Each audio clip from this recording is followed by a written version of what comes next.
آقا سلام و صبح بخیر.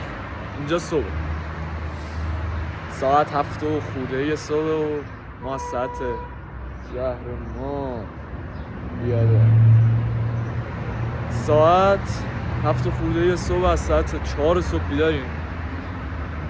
دوش گرفتیم و همون نمیدونم صبحونه مبونه اینا رو زدیم. ما یه هوی میرم سر اصلا دست خودم نیست. آقا ما سر صدا زد.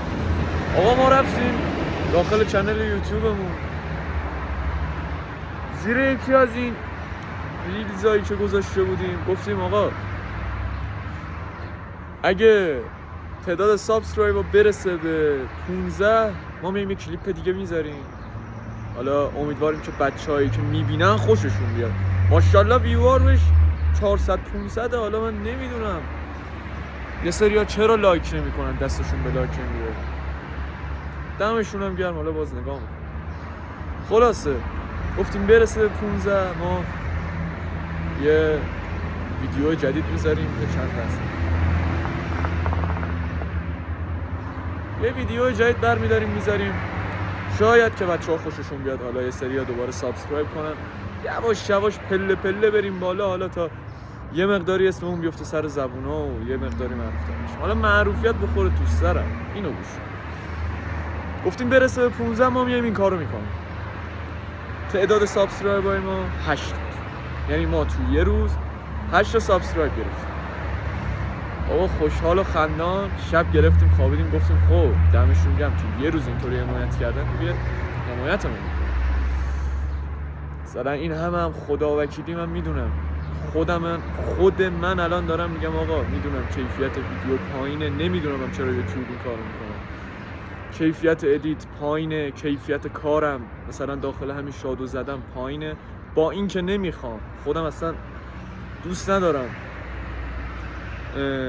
روی بوکس مانور بدم. یعنی دوست دارم بوکس یه گوشه ای از کار من باشه که میدونم هم داخلش زیاد نوشتم هم داخل یکی از چیزای کپشنای یکی از ریلزای اینستاگرام هم نوشتم گفتم آقا حرفه‌ای نیست. خود منم میدونم. حالا یه سری اومدن دوباره به ما نصیحت کردن که فلان و جا رو فلانش رو گفتیم دمتون گرم. چون این فقط ورزشه من. حالا بدنسازی و پوفس و زهرمار و ورزشه ما میریم ولی نمیذاریم. خلاصه حرفم 8 تا سابسکرایب بودیم. شب خوابیدیم صبح پا شدیم شدیم به جای 15 6. یعنی 2 نفر ما رو آنفالو کردن. حالا من نمیدونم لغتش چیه، ما رو آنفالو کردن. نشستم این ذره با خودم فکر کردم. داشتم همین امروز نشستم این ذره با خودم فکر کردم گفتم برم پیاده روی. تو پیاده روی یه کلیپ پر کردم یه سری عکس و اینجور چیزا گرفتم. داشتم پیاده روی می‌کردم یه سری حرفای باحالم زدم. گفتیم بذاریمش داخل یوتیوب. حالا چرا داخل اینستا نمیذارم؟ چون که داخل اینستا فامیل و دوست و آشنا و رفیق و میدونید آدم روش میشه. وقتی تعداد فالوور پایینه آدم روش نمیشه بذاره. واقعیتش نمیام بگم نه فعلا داخل اونجا فعالیت نه رومون نمیشه. چون که تعداد فالوور پایینه، تعداد ویو پایینه، آدم روش نمیشه بذاره استوری. چیه برادر؟ برای 10 نفر بذارم دویدنمو میگن خب کس خود صبح رفتی دویدی چرا میای برای ما میذاری؟ ولی حالا تو اون دویدن من حرف از خیلی چیزا میزنم با اینکه خودم عاقل نیستم، ولی وقتی میدوام نمیدونم احساس میکنم یه سری حرفا فلودای میاد برام. بعد گفتم ولش کن نذارم داخل یوتیوب. چرا؟ چون که برادر ما میذاریم همینطور سابسکرایب میخوره. شب میخوایم صبح پا میشیم از 10 اومدیم رو 8 اومدیم رو 6 معکوس میکشه لامصب. من خودم به شخصه دنبال محتوای ببخشید اینجوری حرف میزنم لطف کنید صدا رو یه تیکر کم کنید یا اگه تنهایید دیگه اوکی. دنبال محتوای کس و شعر نمیگم خود من به شخصه. درسته الان 2-3 تا کلیپی که میذارم 3 تاش حالا کلیپ بوکس بوده یه سری محتوای خودشو داشته. این کلیپی که دارم میذارم فقط برای اینه که یه ذره با هم حرف بزنیم، نه برای آشناییه، نه برای فلانیه، نه برای بیساریه. فقط دوست داشتم با هم حرف بزنیم، دلم گرفته بود سر صبح. بیکارم برادر. آقا محتوای کس و شعر یعنی چی؟ یعنی که حالا طرف میاد عکس لختیشو میذاره، ویو به قرآن میگیره 2 میلیون 3 میلیون، ما میشیم اینجا حسرت میکنیم. حالا خدا براش بیشتر بسازه،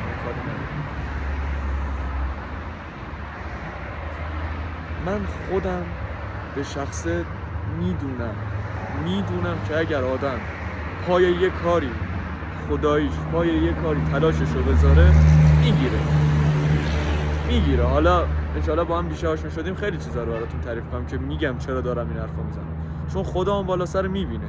وقتی هم میبینه تلاشتو میبینه، میگه خب این بنده من این همه تلاش کرده، خب هر تلاشی یه پاداشی داره، حالا چه دیر بده اون پاداش رو چه زود بده اون پاداش رو، ولی داره پاداش.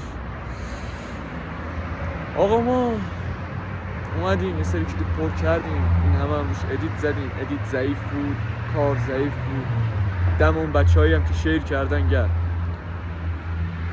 و اینم نمیدونم حالا یوتیوب چرا این کارو میکنه، واقعا کیفیت ویدیو ها رو میاره پایین. این کلیپ هم الان نمیخوام بزنم تو ریلز، داخل شورتس چیه؟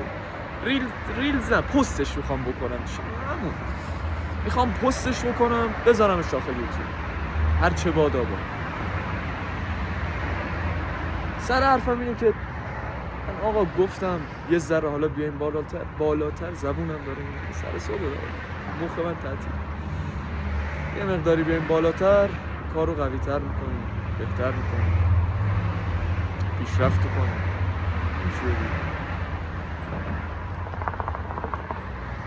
پیشرفت کنیم، بیایم بالاتر. به هر حال هر کسی اولین روزی داره دیگه. شما وقتی اولین روز میری باشگاه، دمبل 50 رو بر نمیداری که جلو بازی بزنی، با 5 جلو بازی میزنی، شاید هم اصلا 5 هم نتونی بزنی، 5 تا بزنی خسته شی. ولی خب 2 ماه اول رو 5 میری رو 7.5، رو 7.5 ماه سوم میری رو 10، یواش یواش میره بالا کیفیت کارت، کیفیت بدنت، عضلاتت، کیفیت تمرینت میره بالاتر. حمایت نمیشه مگر نه؟ مثلا من خودم صبح میرم داخل اینجا میدوم، شنامو میزنم، منظره خوشگله، واقعا منظرش خیلی خوشگله، آرامش داره، صدا پرنده، گنجیش هوای خوب میذارم. پلیس برادر، پلیس چرا اینطوری شده؟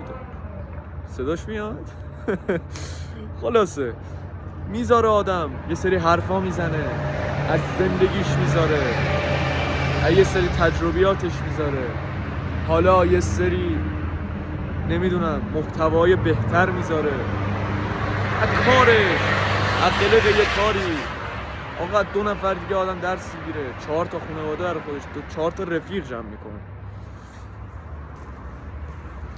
خلاصه حرف من اینه، میدونم هم یه سری ها تا آخر نگاه نمیکنن این کلیپ رو. الان اونی هم که داره تا اینجا نگاه میکنه خیلی دمش گرم، خدا وکیلی دمش گرم، چون الان خودم میدونم محتوای خاصی نه، الان دارم در مورد یه سری چیزا حرف میزنم که پایه است، خودم میدونم.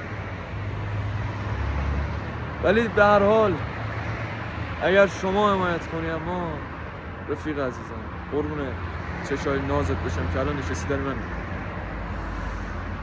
اگر شما حمایت کنی ما هم میایم بالا. و حالا من خودم یه بارم گفتم دوستم چرت و پرت بیام بالا، سلام این آدمیزاد، درسته بگیم 3 سال، اصلا 5 سالم، هر چند سال بابا، هر چند سال میخواد زمان ببره، یه شبه آدم ویو میخوره میره بالا، اگه شانس خوب باشه و کار درست باشه و آدمیزاد باشه، اگه رو محتوای درست کار کنه میره بالا. ولی خب مثل اون یه سری بنده خدا من سر حرفم با یه نفر نیست، خیلی هستن که حالا خودمونم میشناسیم، یه سری من فالوش میکنم، آرو میاد کسخل بازی در میاره میره بالا. ولی مثلا من خودم به شخصه یکی مثل آیسان اسلامی عاشقشم، خدا وکیلی اگه ایران بود سرم من براش میده. ولی چون چرا برادرم آدم، من خودم به شخصه الان 2 سال فیکس این بشر رو از زیر 1 میلیون بود فالو داشتم که باعث شد من ورزش رو شروع کنم. اصلا یه خیلی چیزا از زندگی من عوض شد. چرا این آدم من ازش خوشم میاد و تعریفش رو میکنم؟ چرا شما اگه داخل ویدیوهاشو نمیدونم استوریاش ببینید، پاکی از ذاتش میباره، چه ظاهری چه باطنی، چه ظاهری چه باطنی این بشر پاکی ازش میباره. شاید هم الان به قرآن فکر کنید این اسمو بردم که بگم ویو میکشه بالا، ملت خوششون میاد. به جان مادرم همچین چیزی اصلا نیست، چون الگوی من یکی مثل آیسان هست، واقعا آدم توپ و اصلا نمیدونم توصیفی نیست، آدم دست خیر، مهربون، خوب، میگم پاکی از رو ذات این بشر میباره. هر کی هم هر کس و شعری که دلش میخواد بشینه بگه. طرف 12-13 میلیون فالوور داره، یه نفرم بیاد بعدشو بگه. ولی میگم شما ببینید پاکی از ذات و باطن این بشر میباره، درستکاری، انسان بودن از ذات این بشر، از چهره این بشر، از حرف زدن این بشر میباره. از نظر منه که فالوش دارم اینطوره. منم دوست دارم آقا رو همچین محتواهایی کار کنم، یعنی دوست دارم با کس و شعر بیام بالا. حالا شاید کیفیت کار من که خیلی پایین تره، من اصلا قابل مقایسه نیستم بابا. بنده خدا 2 متر قد و 80-90 کیلو وزن، ماشاءالله برای خودش کلوفتیه. حالا سه ماجرا من اینو میخوام بذارم دلیه، نه محتوا داره، نه سعی کن نخندیه، نمیدونم سعی کن نخندیه، همینطوری دارم. حالا سه ماجرا من همه چی یعنی حاضرم، یعنی کل تایممو بذارم تا کارم بگیرم. اینجوریم، هیچ گونه شکی هم به دلم راه نمیدم، چون که میدونم خدا یه ضرب المثلی هست که میگه ذات پاک پشتش خداست. اوکیه برادر، میگیرم. بازم دمتون گرم، پشت منید، مطمئنم پشتم وای نیستید، یه مقداری کمکم کنید سر پاشم، ما یادمون نمیره این روزا.